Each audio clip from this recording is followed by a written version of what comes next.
निरंजनी अखाड़े की महामंडलेश्वर मंदाकिनी उर्फ ममता जोशी एक ऐसा नाम है जिसे इन दिनों पूरे भारत भर में जाना जा रहा है। बताया जाता है कि महामंडलेश्वर बनने के बाद मंदाकिनी पुरी ने कुछ ऐसे काम किए जिससे उन्होंने अपने ही साधु संतों के साथ कुछ ठगी के कार्य किए हैं।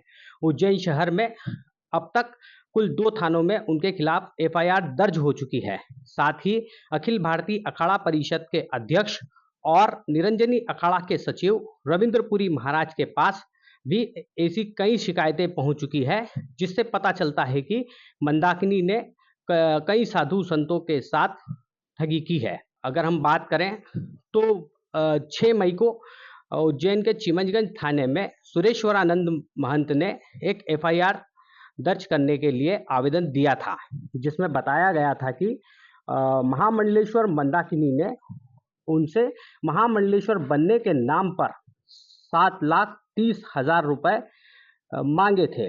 पहले सुरेश्वरानंद जी को यह पता नहीं था कि महामंडलेश्वर बनने के नाम पर ऐसी कोई राशि ली जाती है, लेकिन जब उन्होंने निरंजनी अखाड़े के कार्यालय पर इस बात की जानकारी जुटाई तो उन्हें पता चला कि महामंडलेश्वर मंदाकिनी उनके साथ किसी प्रकार का छलावा किया है और वे लगभग 7,30,000 रुपए की उनसे धोखाधड़ी कर चुकी है। सुरेश्वरानंद जी ने यह रुपए जब महामंडलेश्वर मंदाकिनी पुरी से वापिस मांगे तो उन्होंने यह रुपए देने से मना किया था, जिसके बाद उन्हें थाने पर जाकर आवेदन देना पड़ा।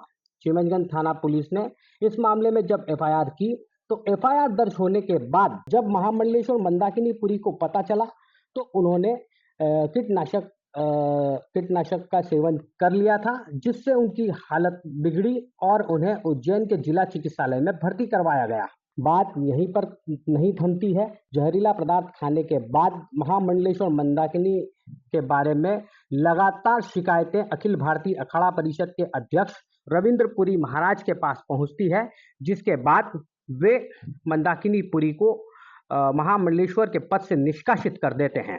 महामंडलेश्वर मंदाकिनी केंद्रीय गृह मंत्री अमित शाह और भारतीय जनता पार्टी के राष्ट्रीय अध्यक्ष जेपी नड्डा के नाम पर भी लोगों से धोखा करने से बाज नहीं आती थी। मौन तीर्थ के पीठाधीश्वर और महामंडलेश्वर सुमनानंद जी से जब मंदाकिनी मिलने पहुंची थी तो उन्होंने उन्हें एक ऑफर दिया था और उन्हें बताया था कि मेरी केंद्रीय गृह मंत्री अमित शाह जी से काफी अच्छी बातचीत है।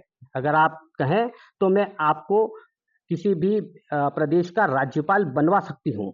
यही नहीं, उन्होंने यह भी बताया था कि सुमनानंद जी अब आप महामंडलेश्वर बन चुके हैं और आपको ऐसी साधारण गादी पर बैठना शोभा नहीं देता है, आपको तो शेर की खाल पर बैठना चाहिए। अगर आप शेर की खाल ला सके तो ठीक है, वरना मैं हरिद्वार से आपके लिए इसकी भी व्यवस्था कर सकती हूँ, लेकिन इसके लिए आपको 5 लाख रुपए मुझे चुकाना होंगे। महामंडलेश्वर मंदाकिनी ने सुमनानंद जी के साथ ही महामंडलेश्वर अन्नपूर्णा गिरी वर्षा नागर के साथ भी ठगी करने का प्रयास किया था।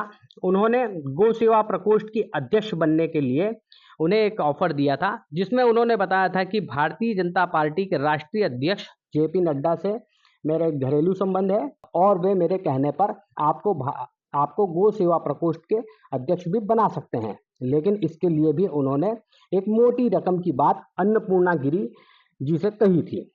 ऐसे ही कई मामले धीरे धीरे अब सामने आते जा रहे हैं। अखिल भारतीय अखाड़ा परिषद के अध्यक्ष रविंद्रपुरी महाराज ने तो महामंडलेश्वर के पद से मंदाकिनी पुरी को निष्कासित कर दिया है, लेकिन इसके बावजूद भी अब धीरे धीरे ऐसे मामले सामने आने के बाद उनके खिलाफ कई एफआईआर शहर के थानों में दर्ज होने लगी है। अमर उजाला के लिए उज्जैन से नीलेश नागर की रिपोर्ट। अगर आप ये वीडियो YouTube पर देख रहे हैं तो हमारे चैनल को सब्सक्राइब करें और बेल आइकन को दबाना ना भूलें। अगर आप Facebook पर ये वीडियो देख रहे हैं तो हमारे पेज को लाइक करें।